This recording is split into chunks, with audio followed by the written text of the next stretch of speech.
నీళ్ళు వచ్చింటాయన ఆ పక్క పోయింటి మనతో Sunday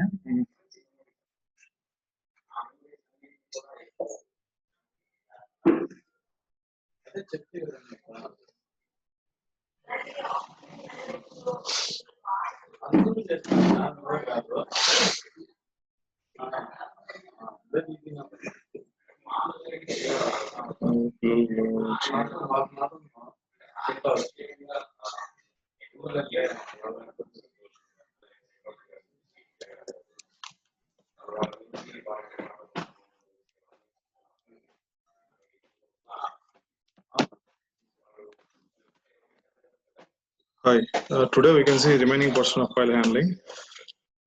Then we can go to the advanced Java from tomorrow. Okay. See, we can see some advanced concepts in file handling. Let's go to the example, program 1. I gave one task. The task is creating a file. From the file,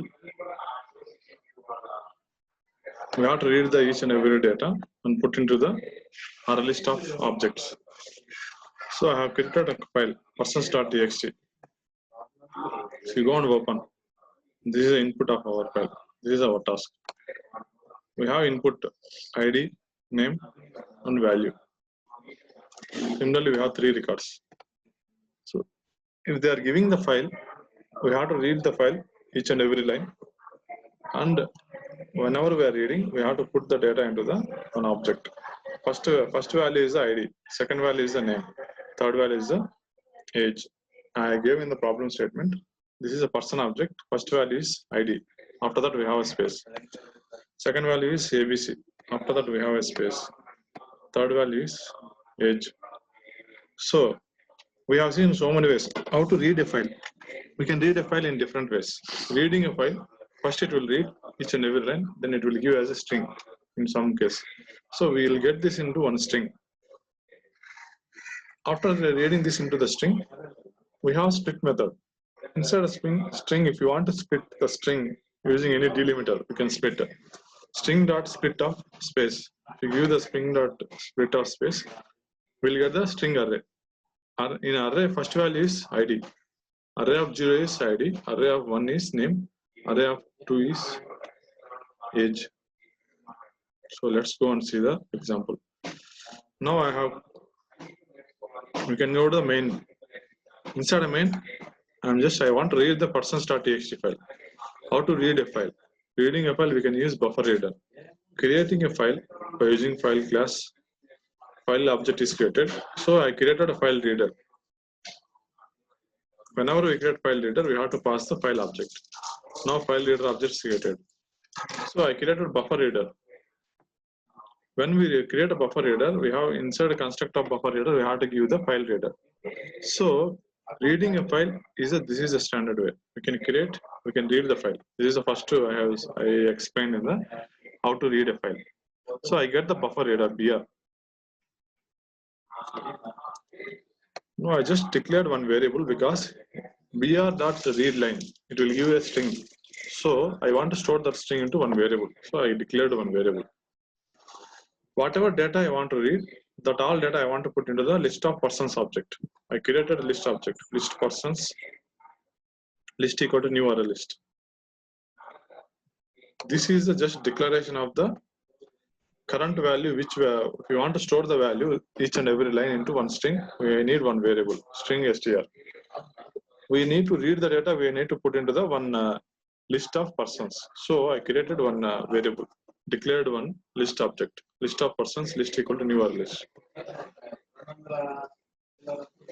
So I'm just iterating the loop from reading each and every line of my file, persons.txt. First line, br.readLine, will give the first line. The first line I'm putting into the string variable. This is a line, whatever I selected, this will read the line, first line, and it putting into the string variable. So if it is not equal to 9, string is not equal to 9, null, we are calling string.split method. when we call string dot split method of space, it is just splitting each and every value and putting into the array, string array. Now inside array of 0 equal to id, array of 1 equal to name, array of 2 equal to age. So I want to create person object using these values. New person of, this is the constructor to create a person object, because if you go to the person class, in person class I have 3 variables, id, name, age. I created a constructor, argumented constructor, which will take values of a id, name and age of the person and putting it the current class. So whenever we call person class dot toString, we need to get the data, not the hash code number, like memory address where the object is stored. So toString method we have to override to print the data. Now I just created list person object by using array of 0, array of 1, array of 2. First value is id, second value is name, third value is age. So I created person object. The person object constructor, it is allowing first argument is integer, second argument is string, third argument is integer. But here whenever we are splitting the values, that values is the all string values. So we have to convert the values, convert string to the integer.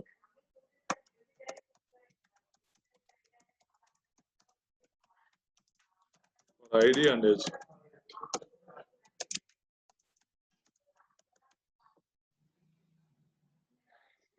So I am converting, I am creating person object. That person object I am adding to the list. See each and every line, first line it will read and splitting into the 3 values, array of 0, array of 1, array of 2, and creating person object. That person object we are putting into the list again. So it is iterating the loop up to the last line. If it is going to last line, it will give the null. So it will loop will exit. If not equal to null, then only it will come to inside of this while loop. If this is equal to null, so it will skip that. It will come out. I'm just printing the list object, system out of printing of list. So when we call this, we'll get the output of all the values.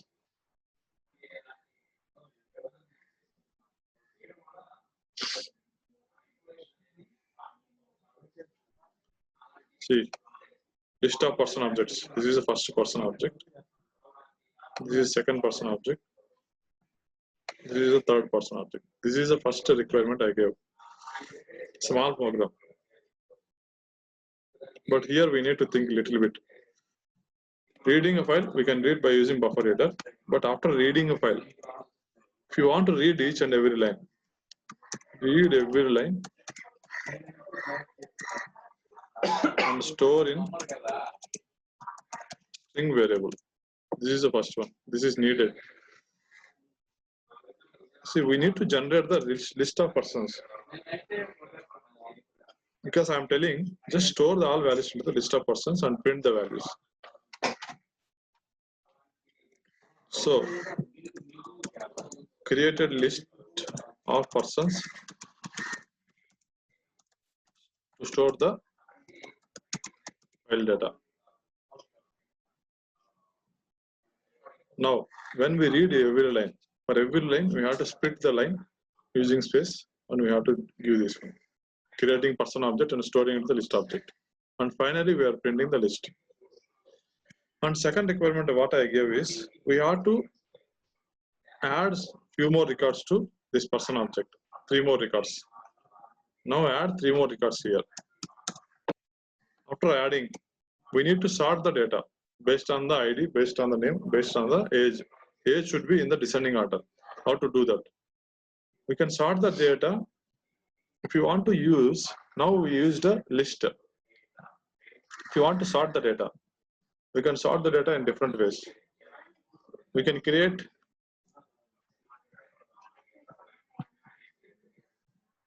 we have a set. Inside the set, we have tree set. Tree set is allowing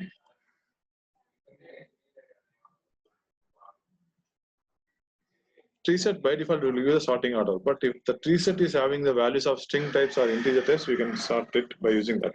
But if you want to sort the list of person object, so here similarly we have seen in arrays, array of any predefined class. So we have to use comparator or comparable. By using comparator or comparable, we can achieve that. Now let's see, people have to try that. Try it today. You can tell tomorrow if you are not able to get. See, arrays dot, we have arrays dot sort of list of person object you can give, not arrays dot sort. Here we can give the collections dot sort of list of person object. Similar to the arrays dot sort, collections dot sort also, it will sort the all elements based on the ID or based on the name, based on the age. That you have to implement. First you just implement it. We'll see in the tomorrow class.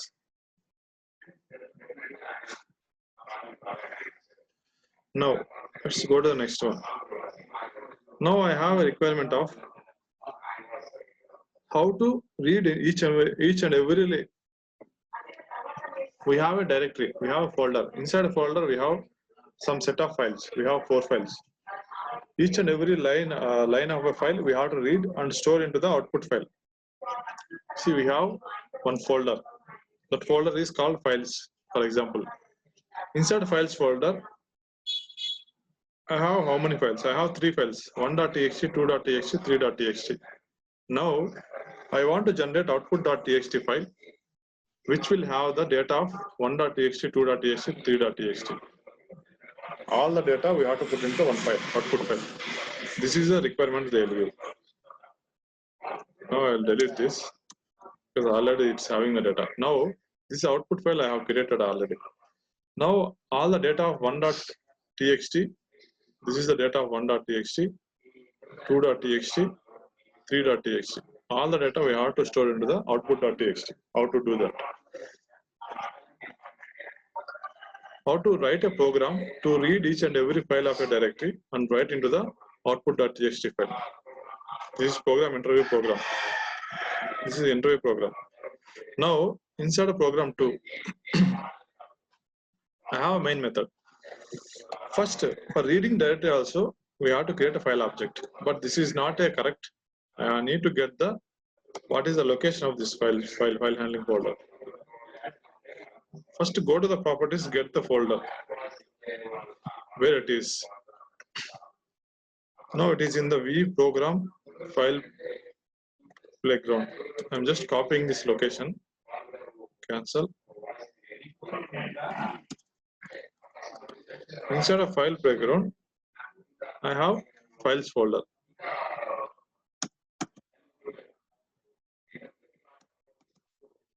Now inside files folder, whatever files are there, I need to read each and every file. And reading the file means each and every line I need to read and storing into the output.txt file. Now here, till now we have seen how to create a file, delete a file, update the file, and how to create a directory and delete the directory. And we have seen how to read a file. Reading a file means each and every line we are reading and printing in the output. Now we are seeing how to write the data into the file. So I am reading the each and every data from the 1.txt, 2.txt, 3.txt, and again I am writing to the output.txt. Output.txt I want to write. How to write the data into the file? This we are seeing now. Now, to write the data into the file, we have print writer. This is also from the java.io package. We have to create print writer object. Print writer object pw equal to new print writer of output.txt. To write any data to the any file, we can use print writer class. So I created object to the output.txt. If the output.txt file is not there, we have to create a file by using file equal to new file of output.txt and create new file. It will create the file for us. So now inside my directory, this is the directory. I am just reading each and every file of a directory, files folder. Entire folder I need to read all files. We have a list function which will give the list of file paths. It is a string array.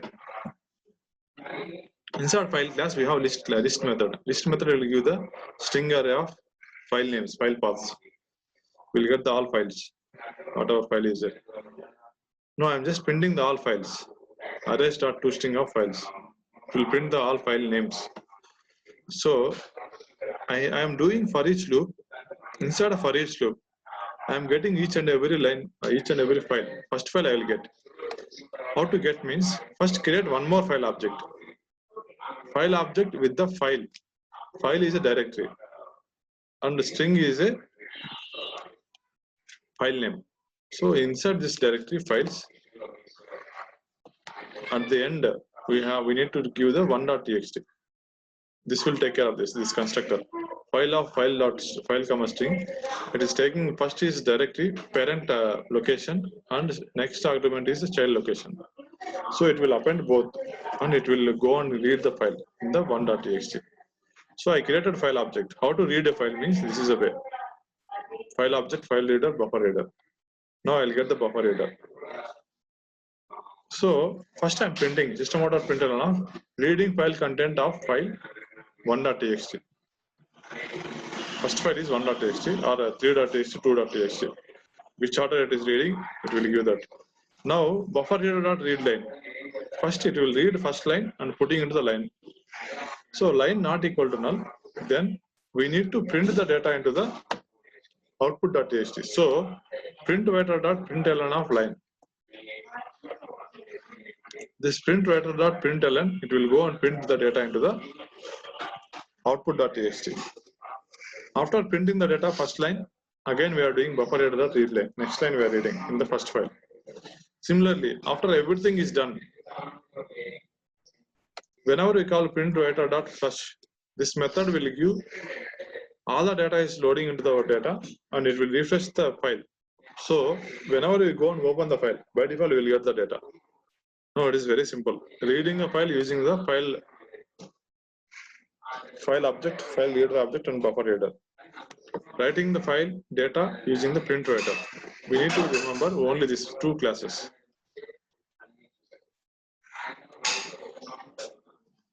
So how to achieve this? We can achieve this using read file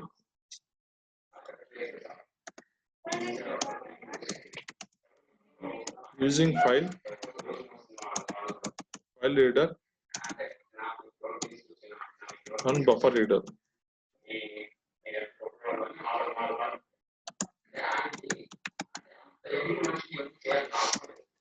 And write the data to output file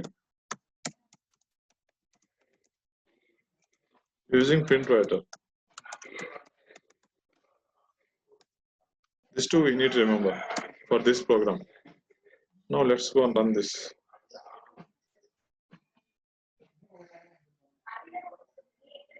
Now first we got all three files, 1.txt, 2.txt, 3.txt. We are just printing the output, reading file content of file 1.txt, 2.txt, 3.txt, and we are storing into the output.txt. Now let's go and open this output.txt. Now we got the output as first file data, this one, second file data is this one, third file data is this one. Now we have seen how to read the data from all the files of a directory and how to write the data into the output.txt. Ctrl+W, it will close all the programs.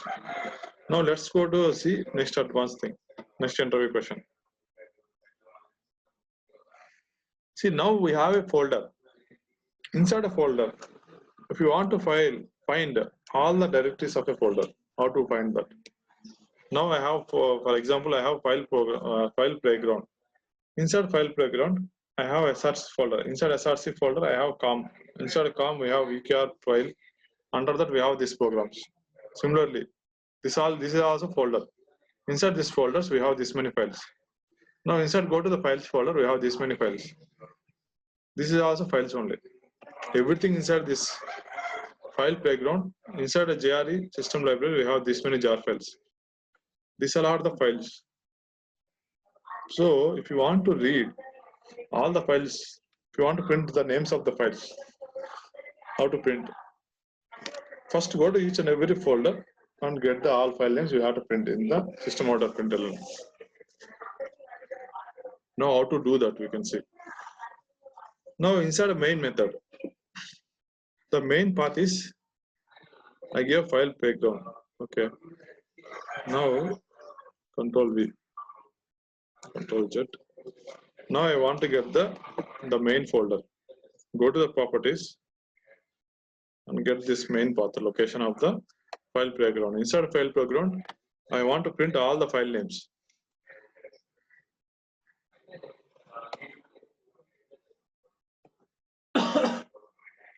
See, if you want to find all the file names, if you want to print all file names, you can print by using only one directory name.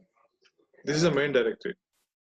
Now I created a file using the main directory. So for creating file also, directory also, folder also, we have to create the file object. Now I got the main directory object, file object. If the main directory is exist, if it is true, and if main directory is a directory, this method will give the true or false. If it is a folder, it will give true, is directory method. If it is a file, for example, 1.txt, 2.txt, 3.txt, it will give the false, is directory method. Is file method also there? Is file method, it will check. If it is a file, it will give true.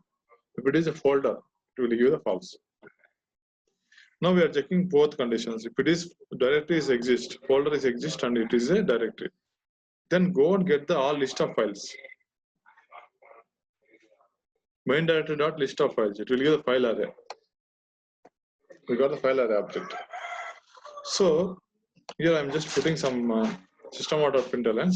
After that, we are calling one method by passing this array. This file array we are passing to the recursive print method. First, this second argument is I am giving the 0. Now let's go and see what is the recursive print method. Recursive print method is first when we call this program by giving this path, file program. Now we have so many paths. Now we'll get the all file paths. File path is this is one file path. This is one object, file object. Second file object, third file object, third file object, 4, 5, something like that. We have some number of file objects. So here only you can see this many file objects are there. Here we'll get the all the file objects.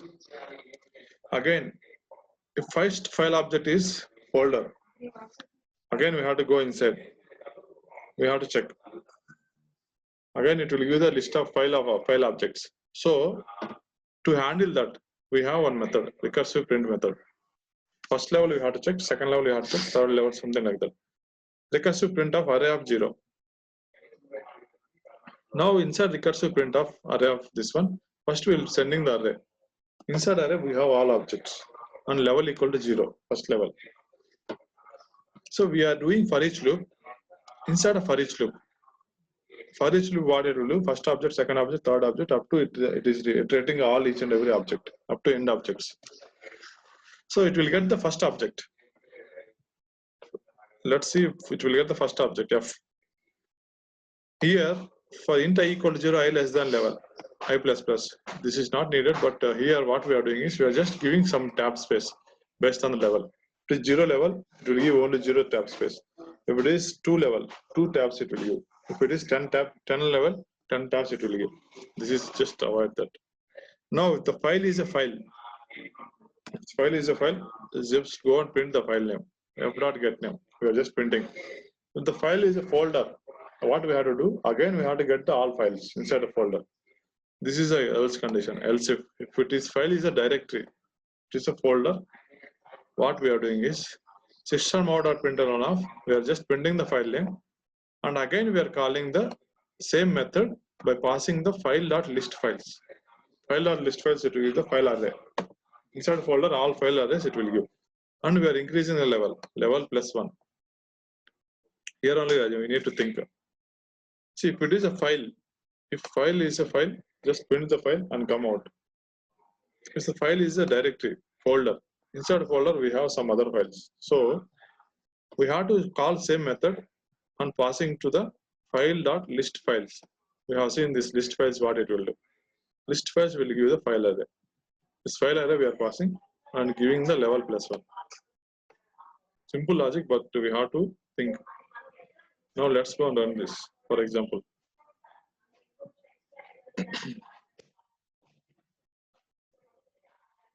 inside my this directory, we have this many files. This all files we can't see. .class file, .dac store, .project we can't see in the Eclipse. If we go to the folder, we can able to see. And we have one modify.txt in the first level. Inside of we have bin folder also. Now we are not seeing. Inside bin folder we can see package, com, vkr, file, advanced. Inside advanced we have this many programs. Inside delete folder we have this many. Inside permission we have this many. Directory inside of file, we have this many files. Read serialized 1.txt, 2.txt inside the files folder. Similarly, src folder. src means all source folders, all .java files. All classes files is the classes folder, bin folder. Now this many files are there.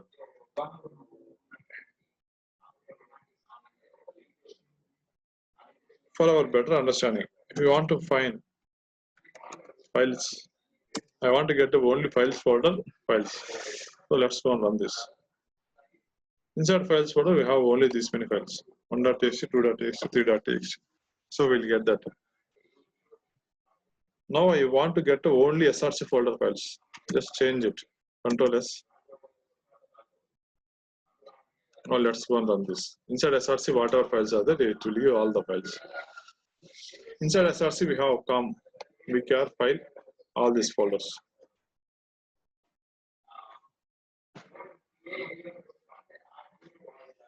So this way, we can write a program, we can read each and every file.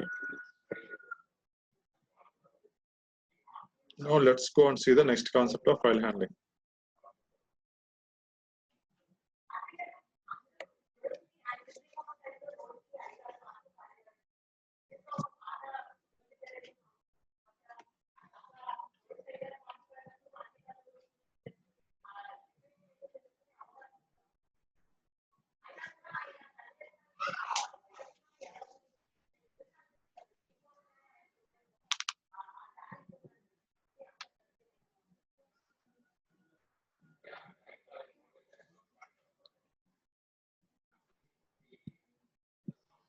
Okay. Now this is very important. Serialization, de-serialization in file handling. What is serialization? Reading an object, reading Java object and storing into the byte system. Storing into the file system. Storing into the byte stream. It is called serialization. Opposite of serialization. Reading a byte stream called reading a file and storing into the object. This is very simple. That is called de-serialization. Now, serialization is a converting a state of object, converting a object into the byte stream. That is called serialization. Similarly, de-serialization is the reverse process, converting byte stream to the object, Java object, state of object. State of object means object, Java object only. That is called de-serialization. Now let's go and see the program. How to do the serialization, how to do this de-serialization, we can see in this program.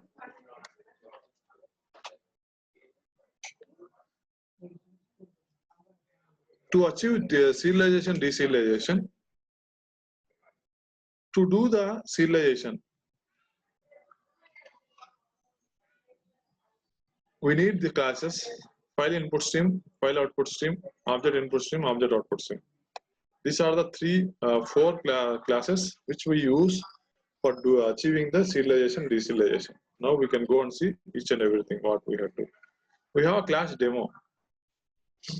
If you want to convert the Java object state into the byte stream, for that class we have to implement serializable interface. Once we implement serializable interface, then only we can convert the Java object to the byte stream. That is the first step we have to understand. Now, if we want to achieve the serialization, we have to implement our class to the serializable class. So, instead, my demo class is having two variables: public int A, public string B. I have a constructor of arguments which will use for the assigning the values. This dot A equal to A, this dot B equal to B. So, class program 1. Inside my class, I will create object to the demo and I will store that into the byte stream. And I will read from the byte stream, I will store that object into the again demo 1 object. So how to do that? I create a demo object equal to new demo 1 comma hello all. So I want to store the data into my file.scr. I created a file is file.scr. File.txt, similar to that we have the file.scr also. I created a file using file.scr. This is a file name. I want to read this object, I want to store into the file.scr. This is called serialization. Now, we can use the file output stream, object output stream classes to read the object and store into the a byte stream called file. First create file output stream object. That is a file object using the file name. We give the file name. And after that, object output stream. We'll pass the file output stream object to the object output stream. So finally, we'll get the object output stream. After getting object output stream, we have to call simple method write object method. Write object method of object. Whichever object you want to serialize, you can pass that object. And after using this file output stream, object output stream, we have to close. First, we have to close the out.close and file.close. Object has been serialized. Finally, this is very simple. Code-wise, it is very simple. See, whatever doing with the serialization thing is a type of checked exceptions type. We have to handle using the try catch block or throws, because this statement will produce the checked exception type exception at the time of compile time. Because checked exceptions happening at the time of compile time, so we have to handle using try catch block or throws to handle that. If you see the definition of this, throws of IO exception. So we are handling this. This is serialization. Very simple. Create file output a stream object. Create object output a stream object. By using object output stream, call the write object by passing the object. So that object is writing into the file, this file name. Wherever file name we are giving, in that file name it will show, go on the read this. Now let's go and delete that value. Now nothing is there inside file CR. So first it will read this object and store into the file.scr file. This is serialization. Reading the Java object and storing it in the file system. That is called serialization. And I want to deserialize. Reading the file system and storing into the object again. Now I created object 1. Whatever data I am storing into the file.scr, that data again I want to read and store into the demo here. Object 1 equal to null. So deserialize, we have to use the file input stream. Create object to the file input stream. This is the file we need to read. The file is file.scr. So object input stream, we will get the input. Here. Input.read object. Input.read object. We have write object to write the data, read object to read the data. That object we are reading and storing the object 1 again back. Again we need to close this both values. Int in.close, file.close. These are the type of IO exception and class not found exception types. So we are handling using the catch blocks. Both are checked exception types. So we are handling using catch block. Now let's go and run this.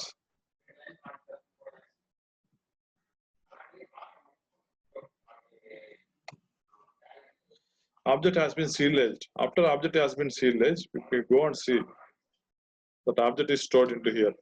That object we can't read because it is converted into byte stream and adding into here. So the same object, if you want to read, we just read and printing the values here.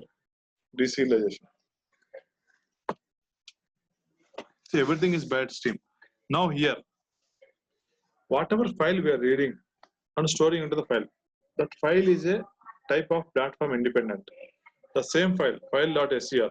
If you go to the different platform means we have Windows we are using currently. If you want to go to run the same program in the Mac OS, it will give the same output. Because this file, whatever we deserialize, because it is a byte stream, whatever data is there inside this file, you can read in any platform, it will give the same output. That also we have to remember. Now serialization, deserialization is very simple, but you should be able to write a program for the serialization, deserialization.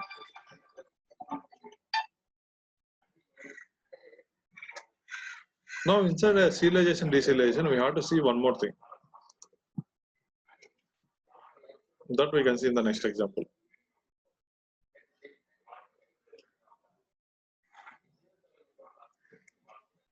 I have employee class employee implements. Class employee implements serializable. To achieve the serialization for employee object, we have to implement the serializable interface. So I am implementing serializable interface. Inside that I have Three type of variables. First variable is transient. Transient int a. Transient is a keyword. We can see what is the use of transient when after running this program. I declared one variable transient int a. We have static variable, static int b. We have non-static variable string name int age. Now we have four variables inside the employee object. So default constructor which will initialize the all values to the employee object. So if you create object to the employee by giving this constructor, it will create object to the employee object. Object is created. That object I want to store to the file system. How to do that? We need to do the serialization. Now employee object is created and I want to create a file. I want to create a test.txt.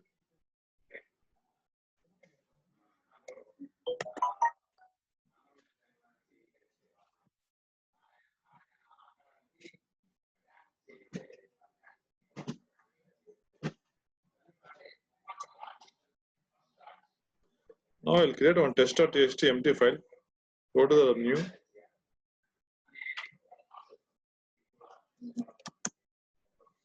Test.txt. Test.scr I will create. Now test.scr is created for us. Now I want to store the data into the scr file. Test.txt scr file. Okay, file name is there. Serialization. Create file output stream object and create an object output stream object. Object output stream dot write object. It will go and write the data into the our data. It will go and write the data into the file. Test.scr. So after that I am closing this both objects.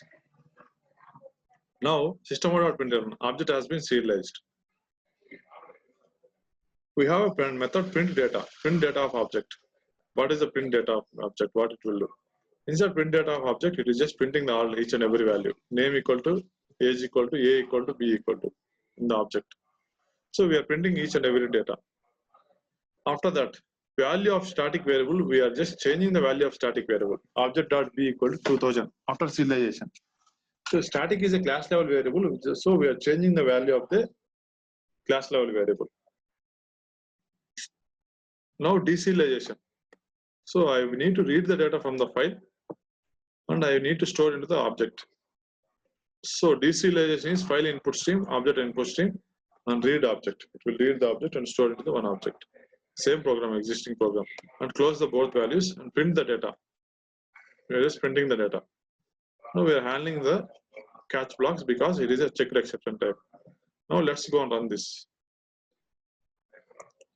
Object before de-serialization. The name equal to AB, age equal to 20, A equal to B equal to 1000. See, whatever values we are giving to the object, AB, 22 and 1000.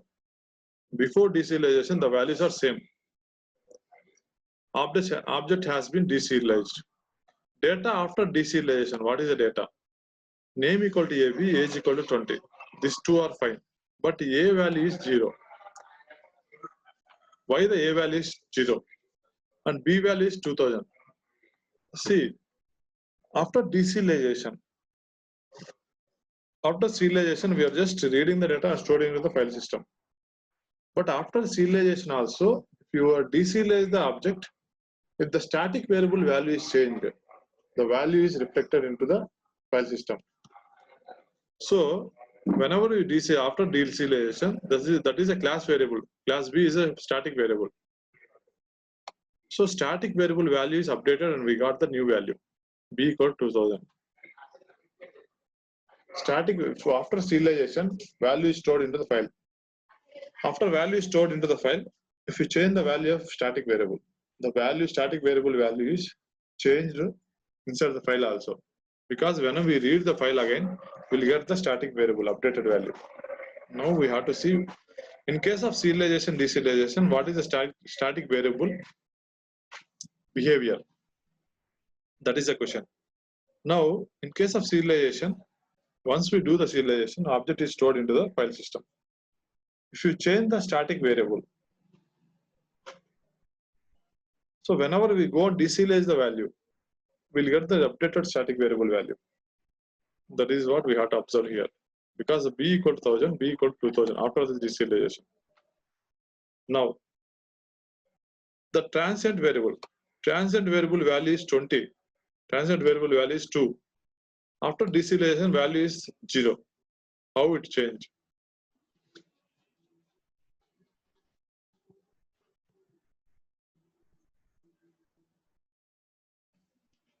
See, if you have a transient variable, whatever transient variables are there, and as part of serialization, those transient variables are those transient variables are not part of serialization. So when we have a transient variable, that value is not stored into the file system. That value is by default it will store into the based on the data type default value it will store. Even though if you go here, the A value I am giving 200. Oh, let's go and run this.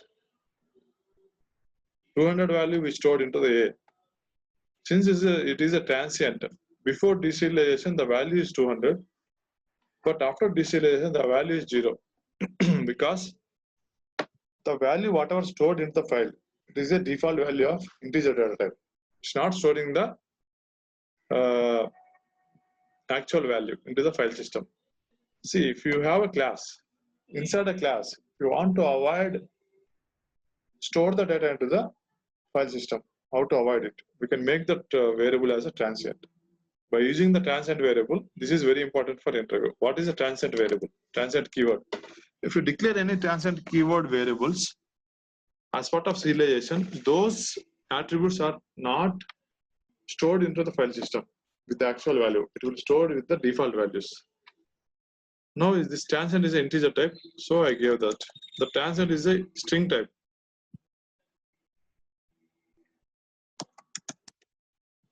String A. So whenever I am creating this one, I'll give the string hello.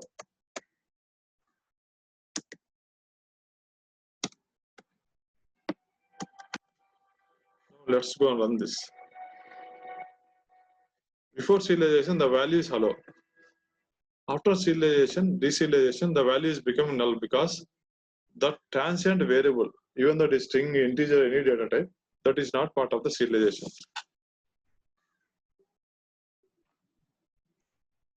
Now here, what are the interview questions?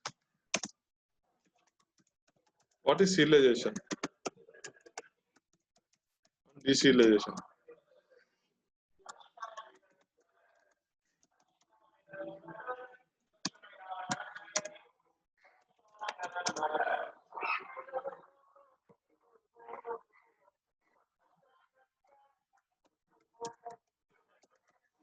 How to restrict a variable not part of serialization.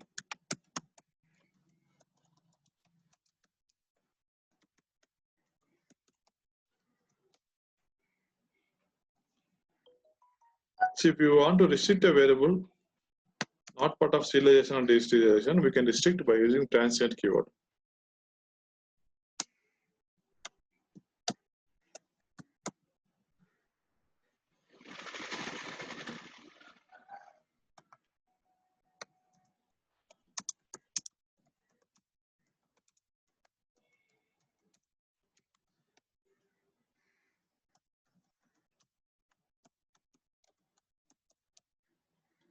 How to change the variable value after serialization of a object. If you want to do that, we can make that variable as static. So if it is a static variable, once we serialize the data, the value is stored into the file system, and if you make the static variable value updated, so that value is reflected there. So when we deserialize, we'll get the new value.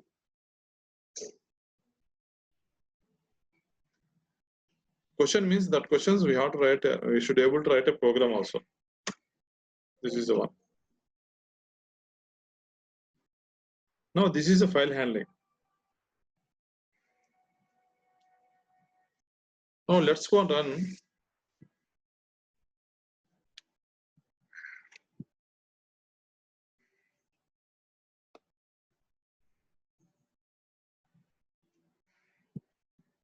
Next concept is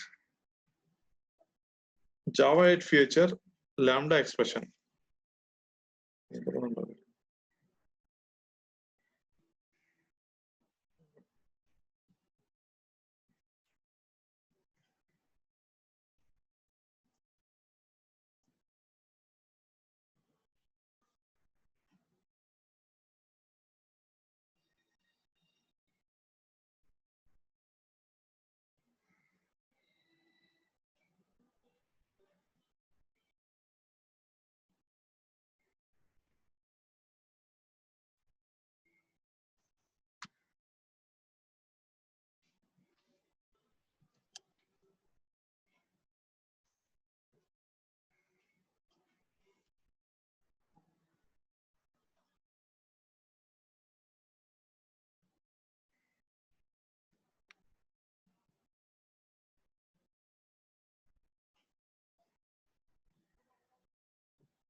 I created a new project, collection lambda. You can see how to use the lambda expression. Control Shift W to close all the files.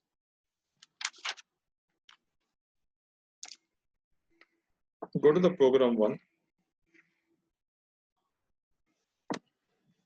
See, this is from the Java 8 onwards. Java 8 onwards, we can use the lambda expression. Yeah, I have interface function interface, which is having only one abstract method, an abstract function, void abstract function int x. And we have one non-abstract method. This is a default method, concrete method. Default void normal function. This will give the hello. If the function is having only one single abstract method, if the interface is having only one single abstract method, so that interface we can have called as a function interface, functional interface. What is functional interface? If the interface is having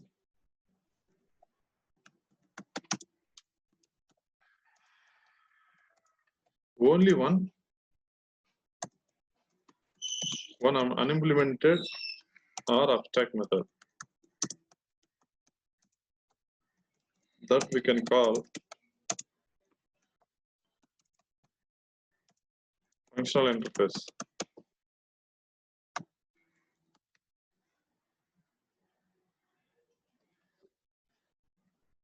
So in case of serialization also I missed it. Serializable interface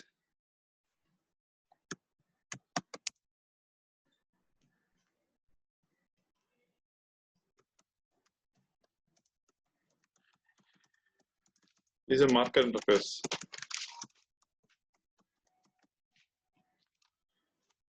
What is marker interface?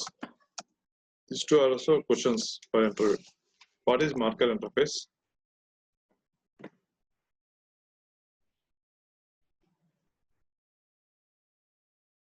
Marker interface is not having any body, just empty interface.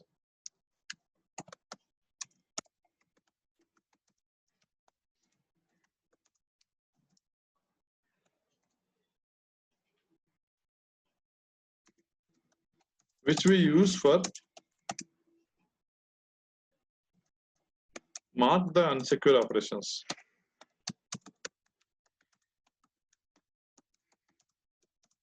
To make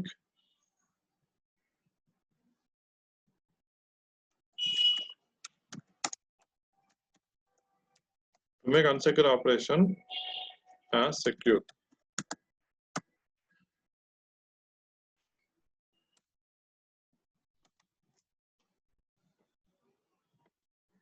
Examples of marker interface is clonable and serializable.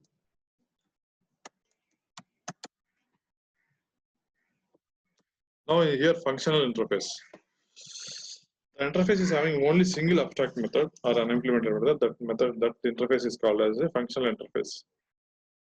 So here I have functional interface which is having only one abstract method, and the another method is implemented method, default method. Now inside program 1, I have main method. See, this unimplemented method, abstract method, is taking argument of integer x. So what is lambda expression? By using lambda expression, we can create object to the functional interface and we can implement the unimplemented method. By using lambda expression, we can create object to the functional interface. Functional interface is having only one unimplemented method. So we can create object to the functional interface by implementing the unimplemented method. How to implement that? This unimplemented method is taking argument of integer x. So this is the argument, and lambda expression is this arrow symbol. And inside this method, what we are doing is system out printing of 2 into x. I'm just printing the value. This is the body of the method. Now when we call functional interface, so this is the object of subclass to the functional interface. F object dot abstract function of by giving 5. 5 into 2 will get the 10. We go on this, run this, we'll get the output of 10.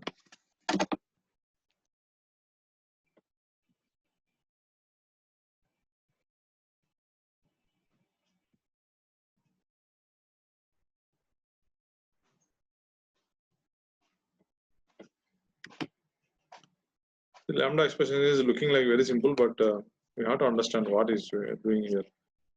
Now here, how it is, that means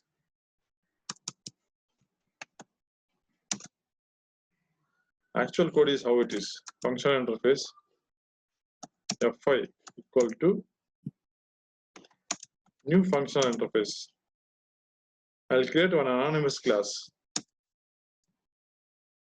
Here by default it's overridden the unimplemented method. Here what we are doing is system.println of 2 into x. Whatever code we creating here, creating object to the abstract class, not abstract class, interface, and overriding the unimplemented method. This much code we are doing in the only one single line. This is lambda expression. Now if you call f5 dot abstract function of 5, it will also give the 10. You will get the 10 and 10 2 times, because 2 times we are calling. Total this much code we are doing in the one line using lambda expression. Lambda expression means it's having only one unimplemented method. That method we are implementing here, int x of this lambda expression, arrow symbol, and the body of the method.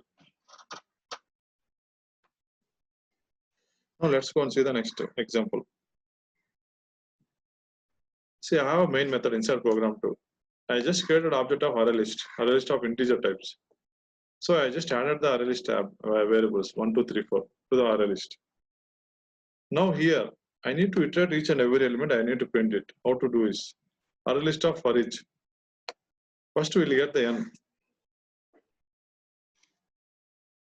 Inside array list, this for each also, it will iterate each and every element. When it is iterating each and every element, first it will get the element. This is the element they are getting. So by using that element, lambda expression, we are just printing this value. Now let's go and see this. We go and see array list dot for each. I need to get the value, and that element value of array list, I need to validate if the element divided by 2 equal to 0. If it is a even number, print the number. If it is odd number, don't print the number. This is the logic for that. Using lambda expression, only printing the even numbers. Now this one, let's go and run this.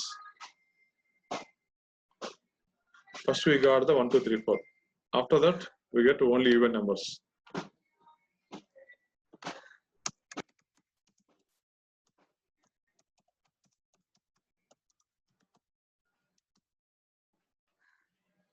Now only we are printing even numbers. Now here, how it is working, you can go and see.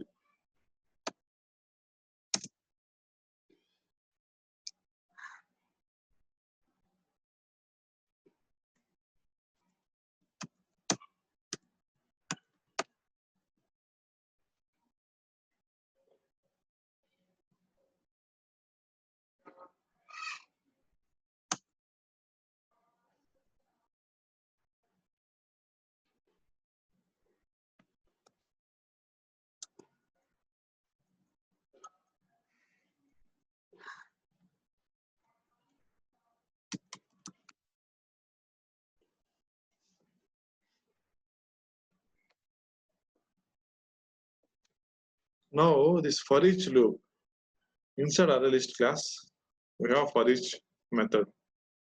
That for each method, here what they are doing is they have one functional interface inside for each. Inside for each they have functional interface. That functional interface is taking the one argument, that method, unimplemented method.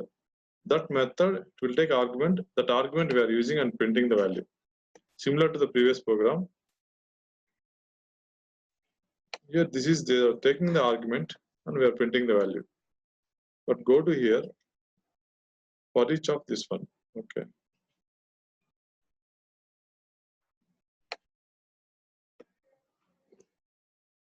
Now let's go and see how many type of functional interfaces are there. Lambda expression. Now lambda operator. This is this one. The operator, after the operator, we have the symbol and we have the body. This is the syntax of lambda operator. Syntax of lambda expression is first lambda operator, arrow symbol, and the body. If you have zero parameters, how to do the lambda operation? This is a lambda operation of zero parameters. If the method is not having anything as a parameter, we have to give this one, this symbol, and give the arrow system out of zero parameter and lambda. One parameter. If you have only one parameter, we just pass this value of this value and print the value. It's not mandatory to use the parenthesis. If the type of that variable can be inferred from the context multiple parameters. So if you have multiple parameters, two arguments to our method, unimplemented method of functional interface, we can use this way.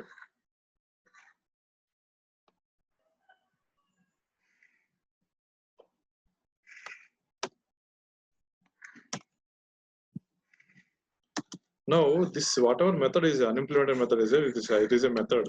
So we have only one argument. So I am giving the n, and after that I am printing the value. So run this. This is also very similar to previous program. The method unimplemented method of a functional interface is having one argument. That argument is a value, integer value of array list. So we are taking that array list value 1 and printing the value 1, 2, 3, 4 up to 4. Similarly, we want to print only the even numbers. We can do this one because here this is the argument of a method, unimplemented method. Then lambda expression and the body. The body is if you want to give this one, we can give this brackets. Opening bracket, closing bracket, we can give for this also. This will also give same output. When we give this one body, we have to give the semicolon. Control Shift F4. Now if you see both are looking same. We have the method argument and we have the body. This is the syntax of lambda expression. Here if you go and see. It's a method argument and body. Lambda is simple, but it will give the same output.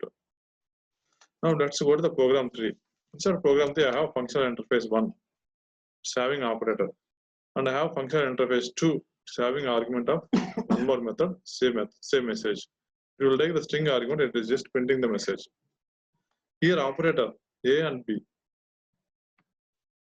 Whenever you want to create subclass to the functional interface 1, to create subclass to the functional interface 1, if we want to add the elements, we can add the elements. If we want to multiply the elements, if we multiply the elements.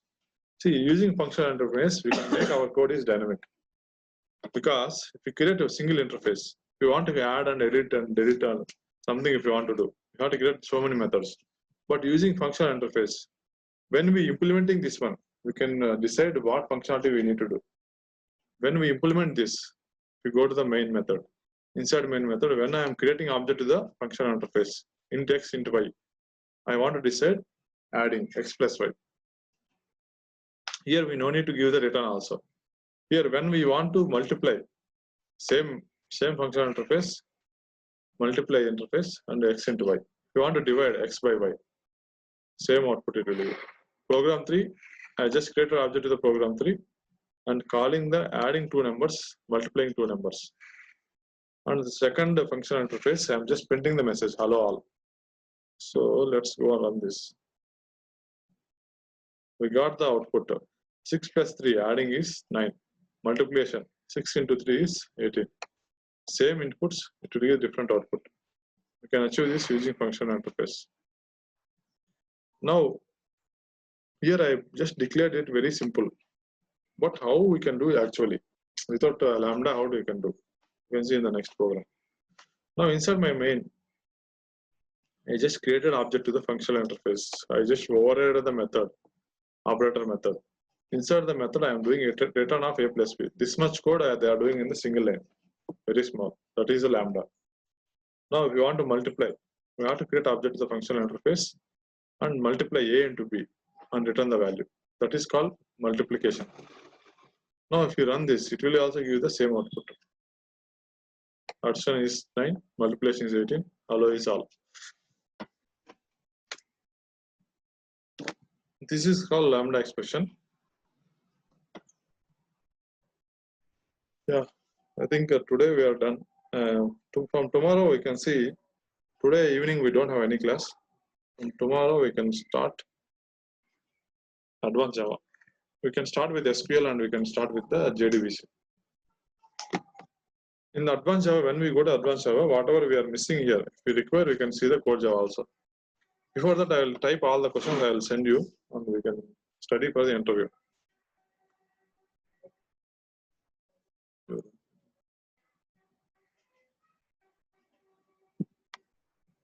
Where we can use lambda.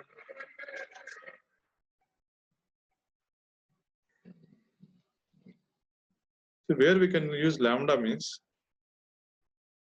if you see, if you want to, if you have any functional interface, if it's having only one unimplemented method, we can implement this using the lambda expression. Now, only in that scenario we can use that lambda expression.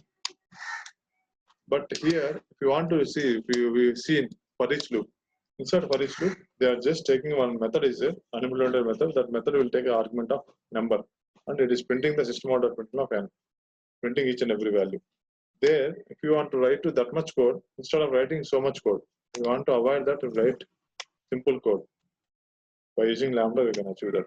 It will give the same output that normal flow also, it will give the same output. But to avoid the large code, big code, only we can achieve in the single line by using lambda. Okay, you can see in the tomorrow class.